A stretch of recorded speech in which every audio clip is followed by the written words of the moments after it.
अध्ययन कक्ष में किन्नी पिछले 2 दिनों की स्थिति पर बाइजाई की रिपोर्ट सुन रही थी। युवा मास्टर, हमने मेयर के निवास से प्राप्त अधिकांश धन खर्च कर दिया है। हालांकि मेयर ल्यू द्वारा सताए गए अधिकांश बेघर लोगों को बसाया जा चुका है। बाइजाई का चेहरा अभी भी ठंडा था जब उसने किन्नी को वह सब बताया जो वह जानता था। हालांकि बाइजाई भावशून्य था, वो बहुत उलझन में था। उसे समझ नहीं आया कि किन्नी ने ऐसा क्यों किया। अंत में इतना पैसा खर्च करने के बाद भी उसे कुछ नहीं मिला। हालांकि यह ऐसी बात नहीं थी जिसके बारे में उन्हें सोचना चाहिए था। उसे इस बारे में सोचने की जरूरत थी कि किन्नी के आदेशों को पूरे दिल से कैसे पूरा किया जाए। हम बुरा नहीं है, जाओ और उनकी निगरानी करो, सुनिश्चित करो कि हर नागरिक ठीक से बस गया है। किन्नी ने थोड़ा झुककर बाइजाई को निर्देश दिया। हाँ युवा मास्टर, बाइया ने उत्तर दिया और फिर उसकी आकृति चमक उठी और वही गायब हो गई। सिस्टम, तुमने सचमुच मुझे बहुत परेशानी में डाल दिया है। जैसे ही बाइजाई चली गई, किन्नी का चेहरा उतर गया और वह करवाहट भरे चेहरे के साथ बुदबुदाया। 50,000 सोने की सिल्लियों के खजाने को किन्नी ने ऐसे ही खर्च कर दिया। डिंग, मेजबान इस मिशन को पूरा न करने का विकल्प चुन सकता है। खांसी खांसी, सिस्टम के शब्दों से किन्नी का गला रुंध गया और वह खांसना बंद नहीं कर सका। ये बेवकूफी भरी व्यवस्था चोट पर नमक छिड़कने में कब इतनी माहिर हो गई। जब इतना बड़ा इनाम हो तो कौन इस मिशन को पूरा करने के लिए तैयार होगा। ये पता चला कि जब किन्नी को मेयर के निवास में मेयर ल्यू की बचत मिली तो सिस्टम ने एक नया मिशन रिफ्रेश कर दिया था। मिशन, सारा पैसा खर्च करें, आसान स्तर मिशन।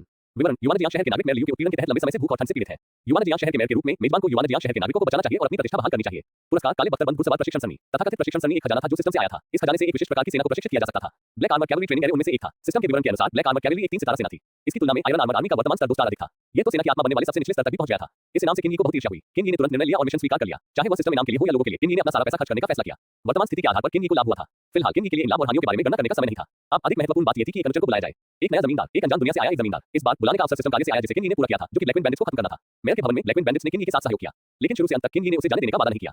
किन्नी के पास ऐसे दुष्ट व्यक्ति को जाने देने का कोई कारण नहीं था। अंत में किन्नी ने उसे नहीं मारा, बल्कि युवानजियांग शहर के लोगों को उससे निपटने दिया। इससे निसंदेह ब्लैकविंग बैंडिट्स का भाग्य और अधिक दयनीय हो गया। जिन लोगों ने ब्लैकविंग बैंडिट्स के कारण अपने परिवार और प्रियजनों को खो दिया था, वे लंबे समय से ब्लैकविंग बैंडिट्स के नेता से घृणा नफरत करते थे। अब जबकि उनके पास अपनी नफरत को बाहर निकालने और अपने दुश्मन को मारने का मौका था, तो युवानजियांग शहर के लोग कैसे पीछे हट सकते थे। अंत में युवानजियांग शहर के अनगिनत गुस्साए लोगों ने ब्लैकविंग बैंडिट्स के नेता को पीट-पीट कर मार डाला।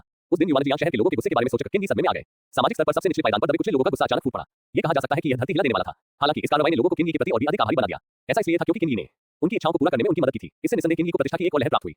ओह, किन्नी ने अपना सिर हिलाया और अपने मन से विचलित करने वाले विचारों को निकाल दिया। इस समय अपने स्वभाव के बावजूद वह अभी भी काफी घबराया हुआ था। किन्नी के लिए हर बुलावा अनमोल था। यह उसकी सेना के विकास से जुड़ा था। यदि वह किसी अन्य विशेषज्ञ को बुला सके जो भैया के समान शक्तिशाली हो, तो वह धन कमा लेगा। अपने अधीनस्थों के रूप में जियान टीम क्षेत्र स्तर 4 के 2 योद्धाओं के साथ वह उन विशेषज्ञों से कमजोर नहीं होगा जिन्हें प्रथम राजकुमार जुटा सकता था। उस समय उसके पास प्रथम राजकुमार का सामना करने का आत्मविश्वास होगा। वो सफल हो पाएगा या नहीं, यह इस आह्वान पर निर्भर था। सिस्टम, सम्मन अवसर का उपयोग करें। किन्नी ने गहरी सांस ली और मन ही मन कहा, डिंग। एक तीखी ध्वनि के बाद एक मजबूत चूषण बल आया जो कहीं से भी प्रकट हुआ। चूषण बल और भी तेज होता गया। पलक झपकते ही किन्नी की चेतना एक अंधेरे स्थान में खींची गई। इस अंधेरी जगह में हर तरफ सिर्फ अंधेरा ही अंधेरा था। उसके सामने एक विशाल दृष्टि जो एक इंसान जितनी ऊंची थी। किन और हान की दुनिया। किन्नी बहुत खुश और उत्साहित थी। किन और हान की दुनिया एक ऐसी दुनिया थी जहां क्यूई साधक और मार्शल कलाकार से अस्तित्व में थे। इस दुनिया में किन्नी कई अनुचरों में से चुन सकती थी। बाई क्यूई, वध के देवता, वांग जियान, टाइगर जनरल, हान शेन, अद्वितीय विद्वान, झांग लियांग, बुद्धिमान रणनीतिकार, ये सभी परिचित और अजय सेनापति और रणनीतिकार इसी दुनिया के थे। उनमें से कोई भी किन्नी की शक्ति को बहुत बढ़ा सकता था। किन्नी बहुत उत्साहित था। वह उत्सुक था कि इस बार वह किस तरह के अनुचर को भर्ती कर पाएगा। बस कंपन के साथ डिस्क पर जटिल पैटर्न थोड़ा सा चमक उठे और एक चमकदार रोशनी उत्सर्जित हुई। जिस डिस्क पर 6 शब्द लिखा था, वह धीरे-धीरे बड़ी होती गई और पलक झपकते ही पूरी डिस्क पर फैल गई। अचानक अंधेरे स्थान से एक रक्त लाल प्रकाश निकला। प्रकाश की लाल किरण डिस्क पर पड़ी और उसे रक्त लाल रंग में रंग दिया। लाल प्रकाश विलुप्त हो गया और डिस्क एक अंतरिक्ष सुरंग में बदल गई जो लाल फिल्म की एक परत से ढकी हुई थी। रक्त लाल बिजली चमकी और उस पर कूद पड़ी जिससे वह अज्ञात गहराई तक चली गई। हजारों मील ज़ियोनेगु को हराओ, भेड़िया को सील करो, आकाश तक दहाड़ो, रजत कवच, मार्क्वेस चैंपियन, उद्धरण चिन्ह। सुरंग से सैनिकों की दहाड़ की आवाज आती हुई प्रतीत हो रही थी जो लोगों के दिलों को हिला रही थी। Marquez champion. इस समय किन्नी खुद को रोक नहीं सका। वह उत्तेजित हो गया और उसने अपनी मुट्ठियां भींच ली। किन्नी रक्त लाल सुरंग को देखता रहा। यदि इस बार उसने जिस अनुचर को भर्ती किया था वह वास्तव में वह था, तो इस बार किन्नी को बहुत लाभ हुआ होगा। इसके अलावा उसे बहुत लाभ हुआ होगा। सूश, रक्त लाल फिल्म से एक मजबूत और दृढ़ हाथ बाहर आया। तभी एक आकृति धीरे-धीरे रक्त लाल सुरंग से बाहर निकली। ये व्यक्ति लंबा नहीं था, सिर्फ 7 फुट लंबा। फिर भी उसमें ऐसा भाव था मानो वह आकाश और पृथ्वी को थामे हुए हो। उन्होंने लाल लकड़ों वाला कमांडर का हेलमेट, चांदी के कवच वाला सफेद वस्त्र और एक जोड़ी जूते पहने हुए थे। मार्क्वेस चैंपियन हुओ क्यूबिंग। किन्नी इतना खुश था कि वह आश्चर्यचकित था। डिंग, प्रसिद्ध हान जनरल हुओ क्यूबिंग की भर्ती के लिए मेजबान को बधाई। हाँ, क्यूबिंग, तुम्हें ऐसा होने की जरूरत नहीं है। आप मेरे मार्क्वेस चैंपियन हैं, इसलिए आपको इतना औपचारिक होने की आवश्यकता नहीं है।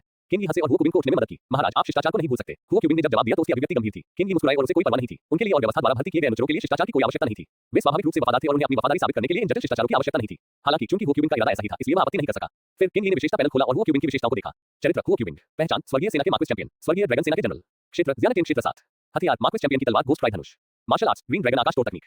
प्रतिभा, ए हिस। किन्नी ने हैरानी से हुओ क्यूबिंग की विशेषता पैनल को देखा। बाकी सब कुछ वैसा ही था जैसा उसने सोचा था। डबल ए लेवल प्रतिभा, भैया की प्रतिभा से कमजोर नहीं थी। हालांकि हुओ क्यूबिंग की कीर्ति ने किन्नी को चौंका दिया। ज़ियानटिन क्षेत्र 7, ये साधना पहले से ही ज़ियानटिन क्षेत्र के अंतिम चरण में थी। इस युग में जहां ग्रैंडमास्टर्स दुर्लभ थे, इस तरह की साधना को पहले से ही एक शीर्ष विशेषज्ञ माना जा सकता था। कम से कम किन्नी पूरे 1 महीने तक शाही राजधानी में रहा था। उसने सुना था कि सबसे शक्तिशाली स्वामी केवल ज़ियानटिन राज्य में ही था। इसके अलावा हुओ क्यूबिंग के चेहरे को देखकर लग रहा था कि वह 20 साल से भी कम उम्र का था, लेकिन उसकी साधना इतनी अच्छी थी। वो एक युवा प्रतिभाशाली कहलाने का हकदार था। किन्नी का चेहरा लाल हो गया था। उसने इस बुलावे का अपना लक्ष्य हासिल कर लिया था, बल्कि उससे भी कहीं ज्यादा। इससे पहले उसका लक्ष्य ज़ियानटिन क्षेत्र 4 के एक अनुचर को बुलाना था। हालांकि सिस्टम ने उन्हें बड़ा आश्चर्य दिया। हुओ क्यूबिंग की साधना न केवल ज़ियानटिन क्षेत्र 4 तक पहुंच गई थी, बल्कि ज़ियानटिन क्षेत्र 7 तक भी पहुंच गई थी। इसके अलावा हुओ क्यूबिंग एक ऐसा जनरल था जिसने हर लड़ाई जीती थी। उनकी साधना उच्च थी और उनकी नेतृत्व क्षमता मजबूत थी। ये कहा जा सकता है कि किन्नी को इस बुलावे में बहुत बड़ा लाभ मिला था। एक मार्क्वेस चैंपियन की तुलना 10 लाख सैनिकों की सेना से की जा सकती थी। हुओ क्यूबिंग की उपस्थिति ने किन्नी के स्वामी की कमी को पूरा कर दिया। एक ज़ियानटिन 7वें चरण के मार्शल कलाकार को पूरे स्वर्गीय शाही महाद्वीप में ज्यादा महत्व नहीं दिया जा सकता है। ओह, किन्नी ने खुद को शांत करने के लिए गहरी सांस ली। क्यूबिंग, चलो मैं तुम्हें यहाँ से निकाल दूंगा। किन्नी ने एक कदम आगे बढ़ाया और अपना एक हाथ हुओ क्यूबिंग के कंधे पर रख दिया। यह अंधकार में स्थान सिस्टम द्वारा निर्मित एक विशेष समन स्थान था। किन्नी को बुलाए गए अनुचर को इस स्थान से बाहर लाने के लिए उसके संपर्क में आना पड़ा। जी हाँ महाराज, हुओ क्यूबिंग ने सम्मानपूर्वक उत्तर दिया। समन स्थान से बाहर निकलो। किन्नी ने मन ही मन कहा। वह जानी पहचानी चूषण शक्ति एक बार फिर प्रकट हुई। पलक झपकते ही उसने उन दोनों को निगल लिया। किन्नी और हुओ क्यूबिंग स्तब्ध थे। जब उन्हें होश आया तो उन्होंने खुद को किन्नी के अध्ययन कक्ष में पाया। आज हर बार बहुत दर्द होता है। अध्ययन कक्ष में वापस आकर अपनी भौहें रगड़ते हुए किन्नी ने बुदबुदाया। सिस्टम के अनुसार जब भी किन्ही अपने अनुचर को सिस्टम स्पेस से बाहर या अंदर लाता था तो उसकी मानसिक शक्ति का कुछ हिस्सा खर्च हो जाता था। मानसिक शक्ति की खपत की मात्रा अनुचर की शक्ति पर निर्भर करती थी। पिछली बार बैजी को सिस्टम स्पेस से बाहर लाने के लिए किन्ही को ठीक होने से पहले 2 दिनों तक बिस्तर पर लेटना पड़ा था। इस बार किन्ही को चिंता थी कि वो क्यूबिन को सिस्टम स्पेस से बाहर नहीं ला पाएगा। सौभाग्य से पिछली बार की तुलना में किन्ही की ताकत में काफी सुधार हुआ था। संयुक्त क्षेत्र में प्रवेश करने के बाद न केवल उसका भौतिक शरीर स्वर्ग और पृथ्वी की आध्यात्मिक क्यूबी द्वारा पोषित होगा, सफलता के दौरान किन्ही की आत्मा को स्वर्ग और पृथ्वी की आध्यात्मिक क्यूबी द्वारा भी पोषित किया गया। यही कारण था कि वह इस बार वो क्यूबिन को इतनी आसानी से सिस्टम स्पेस से बाहर ला सका। महाराज, आप कैसा महसूस कर रहे हैं? क्या आपको मेरे द्वारा शाही चिकित्सक को बुलाने की आवश्यकता है? हुओ क्यूबिन ने जल्दी से पूछा जब उसने देखा कि किन्ही की तबीयत ठीक नहीं है। मैं ठीक हूँ, ठीक होने के बाद मैं ठीक हो जाऊंगा। किन्ही ने अपना हाथ हिलाया, ये संकेत देते हुए कि हुओ क्यूबिन को इसके बारे में चिंता करने की आवश्यकता नहीं है। किन्ही ने हुओ क्यूबिन की अभिव्यक्ति पर नजर डाली और देखा कि यह सामान्य था, इसलिए उसने थोड़ा सा हिलाया। जिस प्रकार इस दुनिया में आने पर बैजी में उदासीनता थी, उसी प्रकार दूसरी दुनिया में आने पर हुओ क्यूबिन में कोई नकारात्मक भावना नहीं थी। वास्तव में वो क्यों बाय सके पर मार्केट की तिरवारी और संस्कृति में बचे थे। दिन में इन्हीं ने अपनी रूप से बाय से वालों को था। वे वाला था, वे मसले में आया था। तो उन्होंने इस देख वालों भेज दिया था। ये कहता है कि बाय और अन्य लोग थे, इन्हीं को देते थे, उन्होंने आया था। इन्हीं पे आप खुद नहीं रोक सकी। सिस्टम बस से ज्यादा संबंध है। क्या उस चीज और नहीं है फिर हालांकि क्या अपेक्षित था।